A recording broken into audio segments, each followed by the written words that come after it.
Have you ever been like me? You've gone to the grocery store, you've picked up your groceries, you're now standing in line waiting for them to open up another teller because there's only 2 tellers open and 7 people in each line. And in spite of your own anger and fury that you're getting zero customer service, you know you'll come back because your frequent flyer program is exactly why you came to this grocery store in the first place.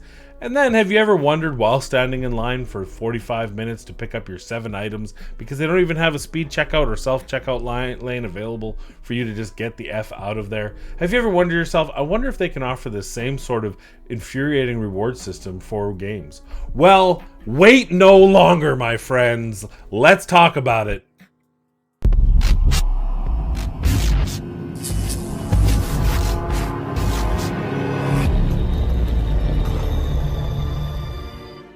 Hello everyone, welcome back to the channel. I am Matt Capper. There's another video on Raid Shadow Legends. Let me get a swill of coffee here. There is an update. 6.40 is live. Let's talk about it right now. Bring it up on the screen, Jeeves. Okay, so we got a couple things going on. First of all, the Plarium points. I'm going to come back to that. There is a new champion, Sarsha the Charred. Here's your TLDR. She's okay. She's no better than any other HP burn champion. She's nothing special.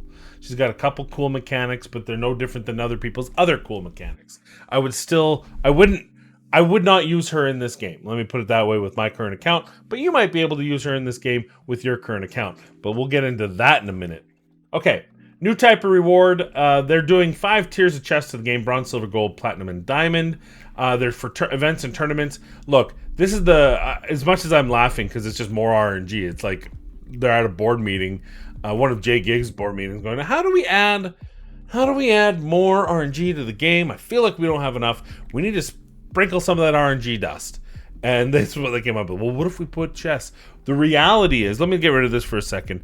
All they're doing is making tournament rewards, in my opinion, without having seen it yet, look like the clan shop. So if you look at the clan shop, everything's got a pool. So now they're going to have 5 different things that's going to have all these items in it, and probably a few more. Probably oil, right? I hope all the soul stone and soul coins in there, and they're just going to tier them and put them in as possible rewards for tournaments and events, so that you have a greater selection of the different monetary and upgrading system items. If you think about how much we got energy refills, we got tokens for 2 different arenas, we've got silver, we've got gems, we've got oil, we've got keys for faction wars, we've got keys for the Iron Twins. Like, there's so many different currencies in this game that when you look into tournaments and you only have 6, you only have 6 tiers here to have all those different rewards in. I do think this is a smart idea.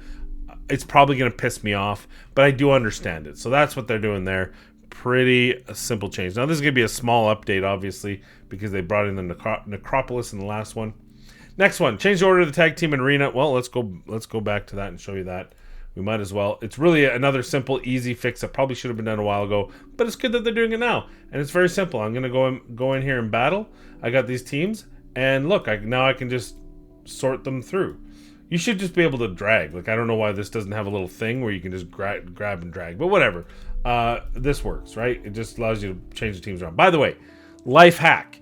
If you are farming tag team arena during the thing when people put up single defenses, do this.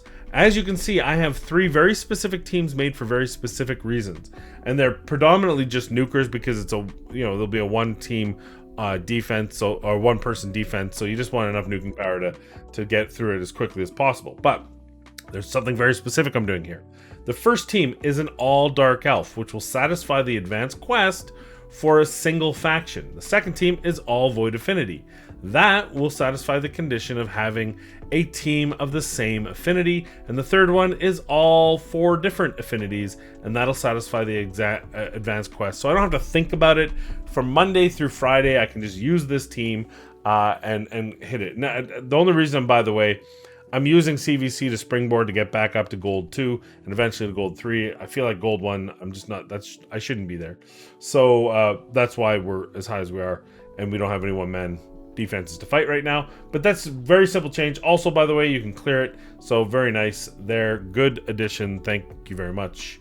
Now we have added a stop to the multi window. What we can show that as well, real quick here. It's nice, simple, and the funny thing is they haven't broken anything by adding these, which is amazing to me. So here's the multi-battle window. You put 5. We'll put 5 in there, and we'll start it. And then you go, oh, I need to take my dog out to the bathroom. I'm going to pause it. Now I can end the current battle, which will just end it, but I'll lose the energy. Or I can stop multi-battle, which will finish this battle and move on. Right? And I don't lose that run. At least the energy is being used for something. So very simple change, very nice change. Well done. Now we're talking about the Champion Rebalance. Now I'm going to say something before we go into Champion Rebalance. Cillian the Lucky is Rhonda's empowerment. Cillian the Lucky, there was no breadth of this champion being buffed before Rhonda came out.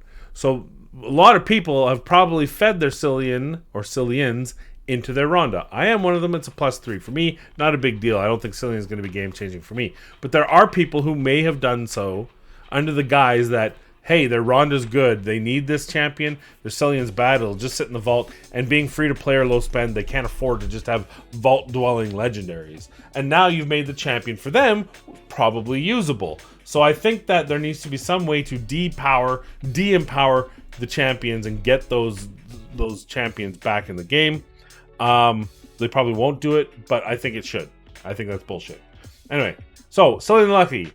Skill 2 used to be a single target with the block active skills for 4 turns, and it had a chance to put it on the other enemies. Now it's just he's got an AoE attack, and it's probably booked 100% chance of placing block active skills. And the damage multiplier has been decreased because it went from a single target to a multi, obvious. And the cooldown changed. They increased the cooldown to default 5, booked 4. It used to be default 4, booked 3. Oh, is it really that big of a skill that you have to do that? But whatever, I could care less. Headringer, skill 3, old version, attacked one enemy, had a chance of placing a 1-turn stun, and had a small chance of doing it for 2 turns instead with a 50% turn meter reduction, and resets cooldown if killed. Now it just has a probably booked 100% chance for a 2-turn stun on a single enemy, which is brilliant, and steals the target turn meter, and then resets cooldown if the target is killed. So that's a really good change for a single target stun. And then his passive, which is nice. His passive might be a good Hydra piece. The old one placed one of the following buffs on the champion for 2 turns at the start of each turn. Now the new version places 2 of the following buffs on this champion for 2 turns at the start of each turn. And it's increased attack, increased crit damage, increased crit rate, strength and block damage, and increased accuracy. Now, these buffs in of themselves, marginally useful. I always say if you're building a champion, you're not going to build RNG into your champion. So the increased attack is good. The increased crit damage is good because they're helpful when you get them. If you don't get them, you've still built your champion the way you have. Increased crit rate is useless because you're already going to be crit crapped. Strengthen is great because it allows you to be more survivable. Block damage is amazing. And the increased accuracy is probably not useless, but probably less effective. Now, you could also argue that, hey, I'm going to build my Cillian out with low accuracy, knowing that eventually I'll probably get that thing on him, and then he'll be able to do the block active. And then, well, whatever. I think the best part about this now is because it puts 2 extra buffs on him, it really solidifies him as the most likely target for the Head of Mischief, which is just an easy way. Plus, he's got an AoE, so he can help do damage on the Hydra. I don't have him anymore to test him, but I think that that's a good area. I also think in Doom Tower levels, some of those higher waves, if you don't have a Seer comp, or some of those waves that you just can't use a traditional Seer comp to clear through, he'd be really nice because that 2-turn block active on an AoE, that's very strong against certain champions like a Siphi. So I really like that change on him. It's not game changing for endgame players that have lots of champions, but I think if you have Cillian the Lucky, you can use him now, which is a big deal. Vergamcar, very similar opinion on him. So the old version, he removes Provoke and 1 random debuff and places increased defense buff for 2 turns if you've had a debuff removed, and places shield. Now, he removes the Provoke. He also puts the defense, just period. It doesn't matter if they had debuffs removed or not, and places shield buff on all allies for 2 turns. So that's good. Skill 3 is attacks on enemies, choose 1 random buff from the enemy. has a 75% chance of removing 2, plays 100% heal reduction if they had 1 remove. It's all a bunch of conditional. They just simplified it. Attacks all enemies, moves one random buff, has a booked 100% chance of removing 2 random buffs, and has a booked 100% chance of placing heal reduction and a decreased defense for 2 turns. That's a really good ability. It's going to be really good for people who are having problems with, what is he? He's a lizard, I think. It's not a skinwalker. He's a lizard. Not the hardest faction wars, but whatever. Still, it's going to be good there. I'm trying to think where heal reduction is important. There's a lot of heal reduction. I don't know. He's better than he was. He's useful now because he's got that decreased defense guaranteed. The heal reduction's a bonus if you need it. Good for just anytime you need lots of debuffs on the enemy. There's certain champions that amp their damage based on the number of debuffs. So it's different things. I do like it. Overall, he's more usable. I feel like there's somewhere he could really be used, but it's not coming to me. So whatever. He's decent. Tila Gormain. Yeah, she was shitty. Now she's good. She used to attack one enemy, HP burn. Now she's an AoE HP burn. And then they changed the tomes to be able to give the chance to land to 100%. And then the Ascended skill, I don't know why they rewrote this. It's the same Ascended skill. So Life Worm used to have an 85%, so booked 100% chance of placing a leech and a heal reduction for 2 turns. Now it has a 100% when booked chance of increasing the duration of HP debuffs on all enemies. Also places the leech debuff and a hex debuff for 2 turns. Yeah, this is going to be really good for Hydra. I think she might be one of the best Hydra champions in the game now, because she's, if I recall, she's a very survivable champion. Tila, you guys can't see this. Let's take a look here. Yeah, she's a support champion with 22,000 health. So this is a champion that is very survivable. Good defense. Damage based on HP. Yeah, so she's got damage based on HP. She now has a leech and a hex on a 4-turn cooldown, as well as an HP burn. It's an AoE HP burn, and she can increase the duration of that. So you want to drop this bomb, then you want to drop this, and then you just want to attack. And that's going to allow other people to target the Head of Mischief. I really like this ability. I really like her. I think she's going to be really good. To the point where I'm probably going to build her. Honestly, I see her as a very strong head of the head of suffering, whatever the poison cloud guy is. She's going to be good against the poison cloud, although you do have to attack the enemy to land it, so it still isn't quite as good as Mordecai, who places it, or Geo, who single target places it, but still going to be a good one. Putting that HP burn, plus putting heals on your team, which is good, plus the leech and the hex. That leech is going to help your nukers heal up. To the point where I might even use Cupidus outside of a... Well, it's a 4-turn cooldown, maybe. We'll see. We'll play around, because I think she's going to be good in the Hydra now. So she probably got the best buffs, in my opinion. Some might say Cillian, but I you know what? I still don't see Cillian as that good, unless that A2 multiplier is so strong still that he's one-shotting people. But block active skills is okay, but most of the time I'm going before them and killing them anyway, so block active skills is useless. I still don't see him in the arena, though maybe some 3v3 comps, Cillian will be better in the arena, but I don't need him. Whereas I feel like Tila Gormain, I can use her if I build her up. Now she's way down the list. I have so many legendaries I have to put books into, but I'll get around to her. So I like it. Okay, other fixes. These are all just visual bugs. I don't think anything here is crazy. You can read through these bug changes. I think the biggest one is the effects of Veil and Perfect Veil.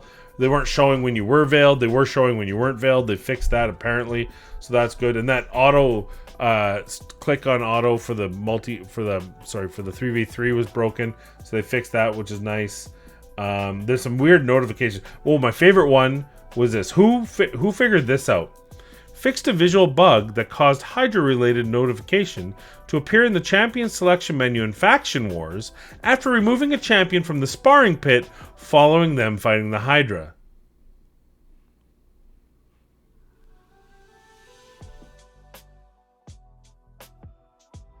I want to know, A, how this bug happened with with Hydra, champion selection, Faction Wars, the sparring pit, back to Hydra.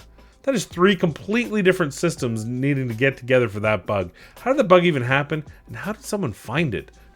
Crazy. Anyway, you can read the rest of them. The rest of this video, we got to talk about the Plarium points. Now, I need to preface everything I say with, this is free stuff. This is stuff we're doing anyway, and now they're giving us points for it. So in that respect, it's great.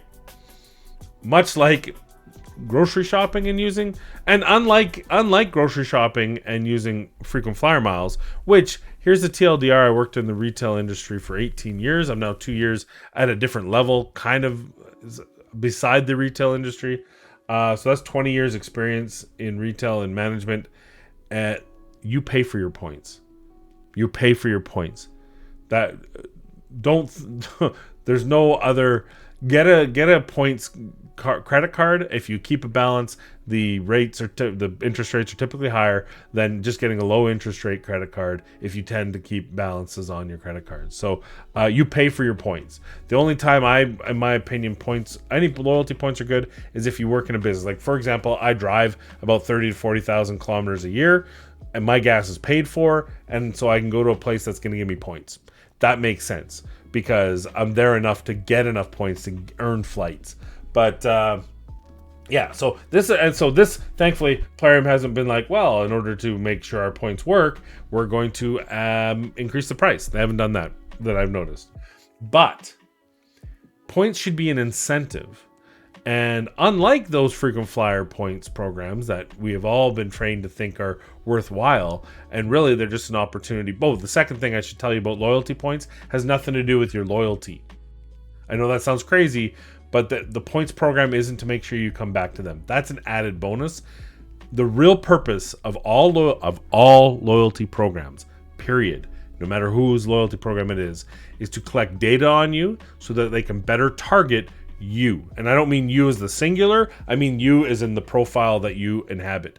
So, here's a person who's between the ages of 25 and 34, which I clearly am. They tend to purchase $50 per visit. They tend to purchase these items in conjunction with each other. They tend to shop on these particular days. They tend to shop at these particular times. That's the information that's worthwhile in loyalty programs. That's what they care about, because then they can tailor these programs to get you to come back. It's not the points themselves that are bringing you back. It's how do they get you to spend more? How do they get you to pay for the program? And that's by getting you to buy more when you are there. So now that they know when you're there, they know who you are, they know your type, they know what you're purchasing, and they compile all that data together for you and millions of other people, and they can create shoppers, virtual shoppers, and they can tailor different things to those virtual shoppers. Trust me, I went down the rabbit hole with my company in our loyalty program, and all loyalty programs are there for the same reason. So obviously they're there to keep you loyal, but it's about making the money back. They don't care if you show up, they care if you spend money. And that's why it is what it is. Okay, so you guys didn't need to know that, probably didn't care. But the reason why I say that is because this doesn't do anything. It doesn't create loyalty in me. I'm not going to be more apt to spend because I know I can get points, because the amount I need to spend in order to get this champion, who's a average early game, mid game champion, is an Ace Breacher champion. She's okay, but she's not special. And I have to spend $5,000 US in order to get her on my team. Or I can wait 27 years to get through all 3 of these. This, by the way, this is hilarious to me. 4-star Ascension is the most they're going to give you after spending, $13,500 or 27 years of logging in. You're going to get an early game champion to Ascension 4. And I know you guys there's a subset of you guys are like, it's free, but the point of it is to entice me to spend, to entice me to return. Like, that's the whole point of everything Plarium does, is make money and get me to log in the next day. And this really doesn't do it. There's nothing here. There's nothing here for, like, I've already spent $10,000 and I'm gonna get 4 Mortal Soul Stones. Come on, right? I'm gonna get 50 multi-battle attempts I don't care about, 50 gems. I can get 50 gems from just doing weekly and daily shit. I get more than that a day. Like, it's just not enough. It's just not enough. As a loyalty program, hey, as a program that gives me free shit as I play the game, excellent. But think of it this way: if you're low spend free to play, you're never gonna see any of this, right? I mean, unless they're adding very special ways to get this aside from the fact. But let's just do a little calculation here. For example, say that 50 gems that you're so excited to get. Well, that takes 233 days of login, 234 days of login, assuming you stay for an hour to get all the free points. So unless they're offering Plarium play points by other means, this is a nothing add-on. It is a typically woefully poorly designed system that really doesn't do what it should do.